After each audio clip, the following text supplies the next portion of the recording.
क्या श्री कृष्ण भगवान थे? क्या श्री कृष्ण भगवान थे? आज हम इसका 10वां नंबर करेंगे। आध्यात्मिक मेरिट लिस्ट कैसे बनती है? किस आधार से श्री कृष्ण टॉप बना? मेरिट में सबसे 1 नंबर कैसे कृष्ण ने प्राप्त किया? श्री कृष्ण बनना कर्म का फल है या ईश्वरीय पढ़ाई का रिजल्ट? कृष्ण ने कुछ ऐसे कर्म किए जिसका फल उसको मिला या वो ईश्वरीय पढ़ाई का रिजल्ट है? भगवान से पढ़ाई पढ़ी तब वो कृष्ण बना। क्या संगम युग में चल रही है आध्यात्मिक मेरिट लिस्ट? ये जो संगम युग चल रहा है, इस समय आध्यात्मिक मेरिट लिस्ट चल रही है क्या? डिस्क्लेमर है, ये प्रस्तुति ब्रह्मा कुमारी की साकार एवं अव्यक्त मूल्यों के अध्ययन पर आधारित चिंतन है, आध्यात्मिक चिंतन है। इसका उद्देश्य किसी भी धर्म, देवी देवता या श्रद्धा का विरोध करना नहीं है। ये विषय कर्म सिद्धांत, राजयोग, संगम युग और देवता पद की आध्यात्मिक समझ पर आधारित है।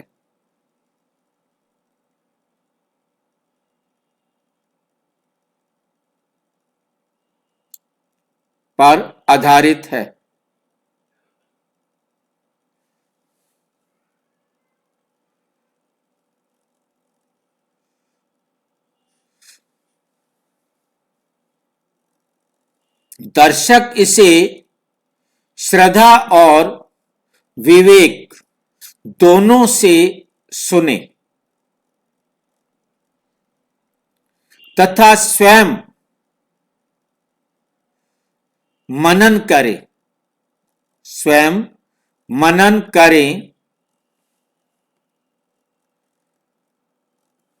सबसे निर्णायक प्रश्न आज जो है, ये सबसे निर्णायक प्रश्न हम करने जा रहे हैं।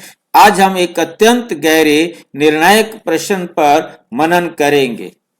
क्या श्री कृष्ण बनना केवल कर्म का फल है या ये ईश्वरीय पढ़ाई का परिणाम है? क्या कहेंगे? श्री कृष्ण बनना केवल कर्म का फल है या ये ईश्वरीय पढ़ाई का परिणाम है? भाई जी, ईश्वरीय पढ़ाई का परिणाम। ये ईश्वरीय पढ़ाई का परिणाम है। क्या संगम युग में एक आध्यात्मिक मेरिट लिस्ट चल रही है? संगम युग पर आध्यात्मिक मेरिट लिस्ट चल रही है। ये प्रश्न केवल कृष्ण के बारे में नहीं, यह हमारे भविष्य के बारे में भी है।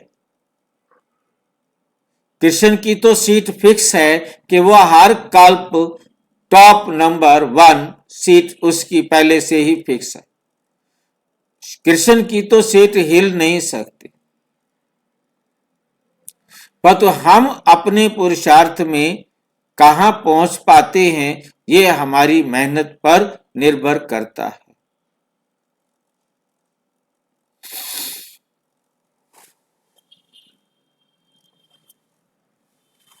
नंबर 1, कर्म का सिद्धांत। क्या केवल कर्म से संभव है? हम कर्म करें तो कर्म के फल से हमको पद मिल सकता है? संभव है? सबसे पहले समझें कर्म का सिद्धांत क्या है।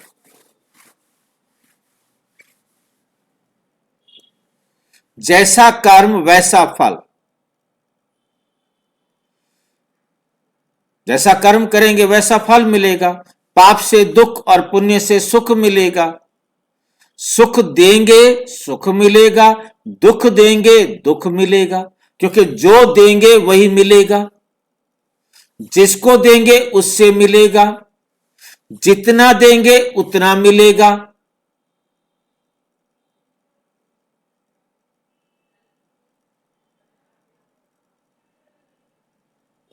जो दे दिया है वो लेना पड़ेगा।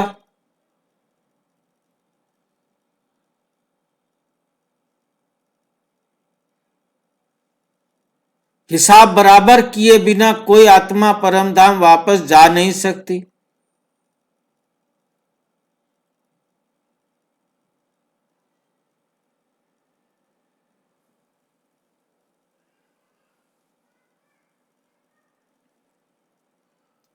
जितना सुख व दुख दिया है उतना सुख व दुख लेना ही पड़ेगा। परमात्मा भी नहीं बचा सकते किसी भी आत्मा को, किसी भी आत्मा से।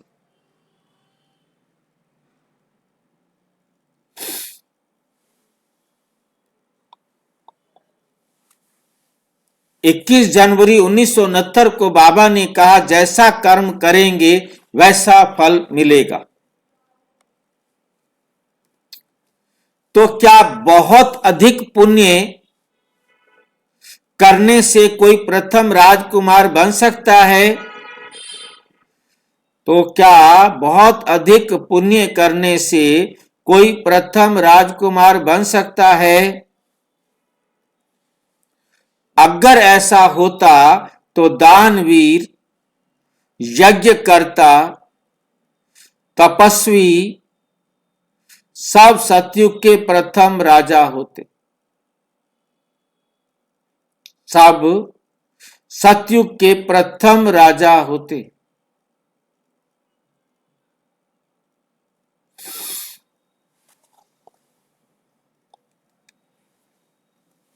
लेकिन ऐसा नहीं है, लेकिन ऐसा नहीं है।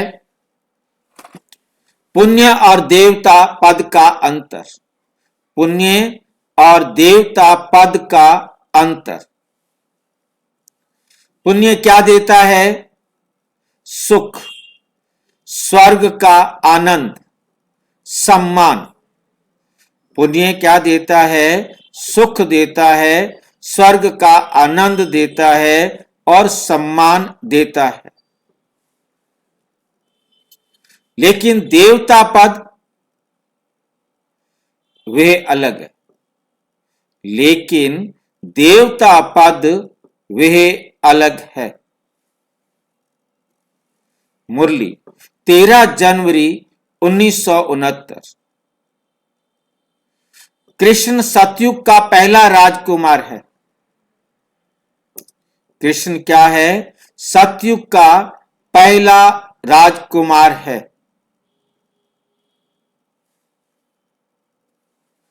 पहला स्थान केवल पुण्य से नहीं मिलता, बल्कि पढ़ाई से मिलता है। पुण्य से नहीं मिलता, किससे मिलता है? पढ़ाई से मिलता है।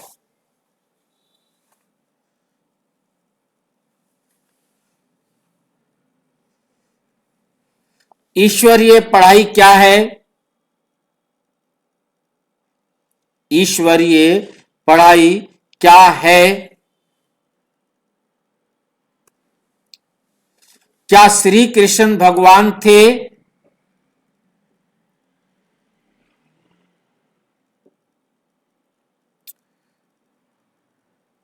मुरली 5 मार्च 1968। ये राजयोग की पढ़ाई है जिससे तुम राजाई पाते हो। ये राजयोग की पढ़ाई है जिससे तुम राजाई पाते हो। यहां राजाई शब्द बहुत महत्वपूर्ण है। ये कोई सामान्य सुख नहीं, ये सर्वोच्च पद है। ये सर्वोच्च पद है। संगम युग में शिव शिक्षक है, ब्रह्मा माध्यम है, आत्माएं विद्यार्थी हैं, और पाठ्यक्रम क्या है? आत्म स्मृति, पवित्रता, राजयोग, संस्कार परिवर्तन। संस्कार परिवर्तन।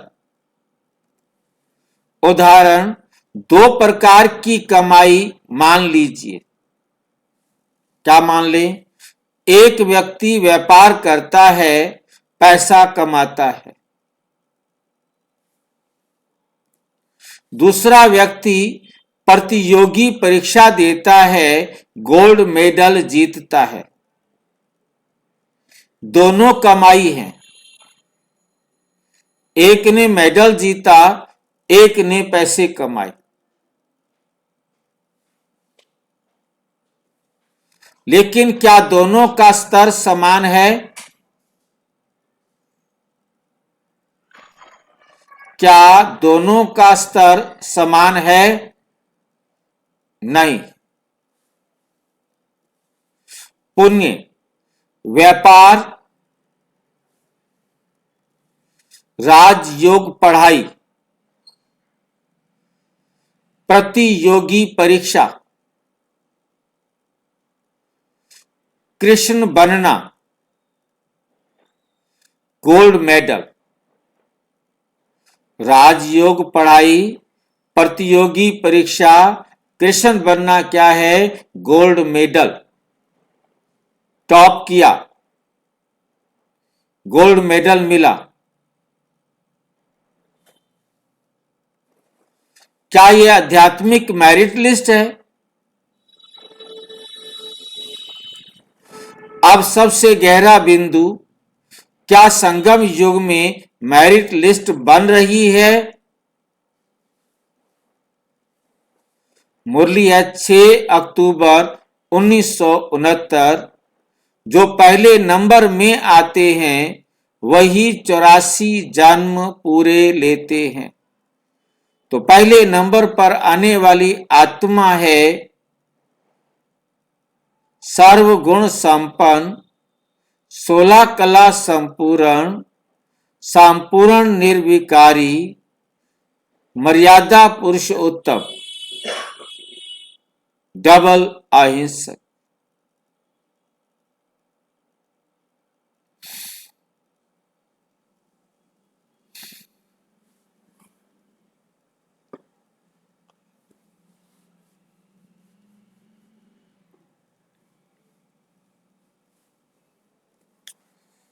इसका अर्थ, नंबर 1 आत्मा, नंबर 2 आत्मा, इसी प्रकार से नंबर 2 आत्मा है राधा, नंबर 1 आत्मा है कृष्ण।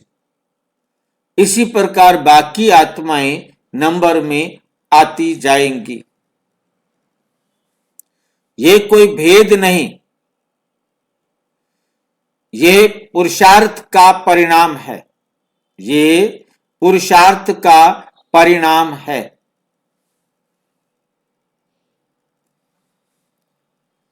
जैसे परीक्षा में सबको समान शिक्षक, समान पुस्तक, समान समय। जैसे कोई एग्जाम होता है, सबको समान टीचर पढ़ाता है, समान पुस्तक पढ़ने को मिलती हैं, समान समय मिलता है, लेकिन परिणाम अलग अलग होता। परिणाम अलग अलग होता है। नंबर 5, कर्म और पढ़ाई का संबंध। कर्म और पढ़ाई का संबंध। अब गहराई से समझें, क्या कर्म का कोई रोल नहीं? कर्म का भी रोल है।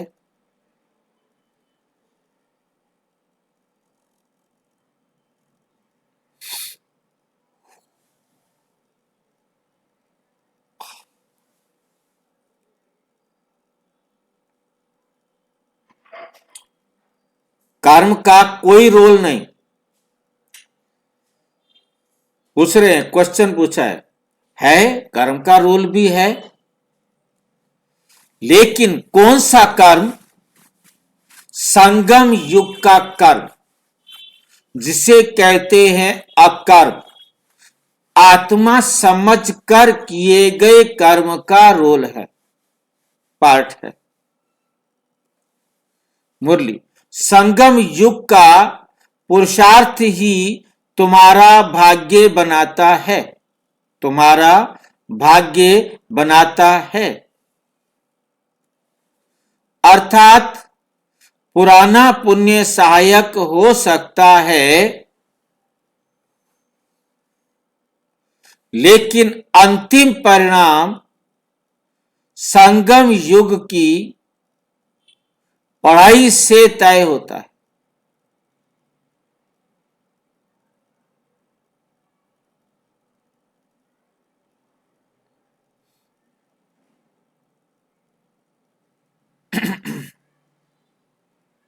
भाई जी ये समझा दो लेकिन अंतिम परिणाम संगम युग की पढ़ाई से तय होता है, क्योंकि पढ़ाई करेंगे तो रिजल्ट बनेगा। कर्म का महत्व है, परंतु पढ़ाई का भी महत्व है। क्या ये पहले से तय है?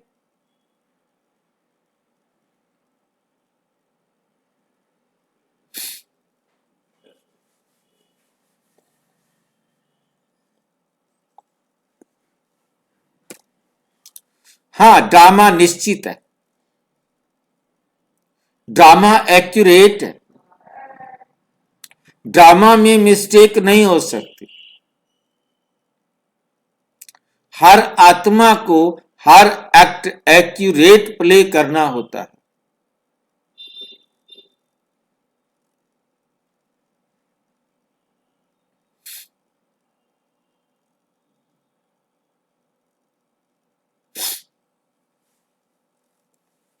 मुरली है 1 अगस्त 1972, ड्रामा अनुसार जो होगा पर पुरुषार्थ जरूर करो।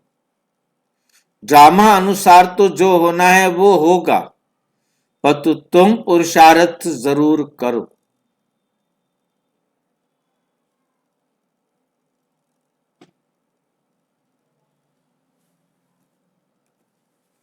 इसका अर्थ स्थान निश्चित है, लेकिन हमें प्रयास करना है, प्रयास ही हमारा धर्म है, प्रयास ही हमारा धर्म है।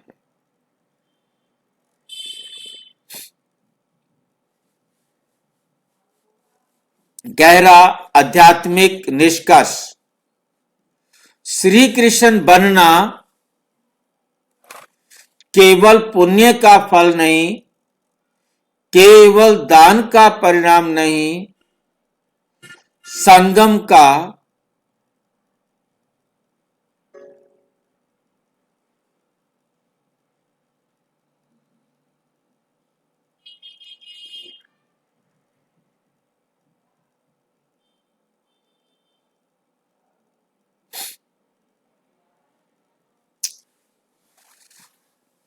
केवल पुण्य का फल नहीं, केवल दान का परिणाम नहीं, केवल तपस्या का फल नहीं, बल्कि ईश्वर की पढ़ाई, राजयोग का अभ्यास, पूर्ण पवित्रता, निरंतर स्मृति। यह है आध्यात्मिक मेरिट लिस्ट, ये है आध्यात्मिक मेरिट लिस्ट। आत्मचिंतन। अब प्रश्न आपसे, क्या हम केवल पुण्य कर रहे हैं? क्या हम केवल पुण्य कर रहे हैं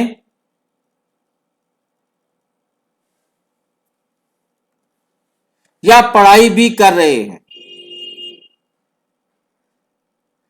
क्या हम परीक्षा के विद्यार्थी हैं या दर्शक?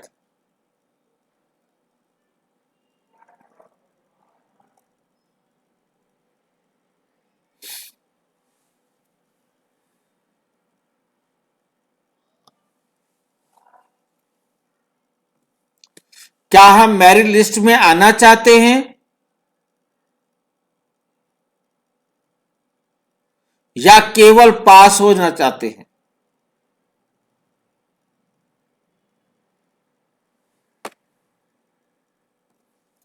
अंतिम संदेश, कृष्ण बनना कोई संयोग नहीं, कोई चमत्कार नहीं, कोई वरदान नहीं, यह है ईश्वरीय पढ़ाई का सर्वोच्च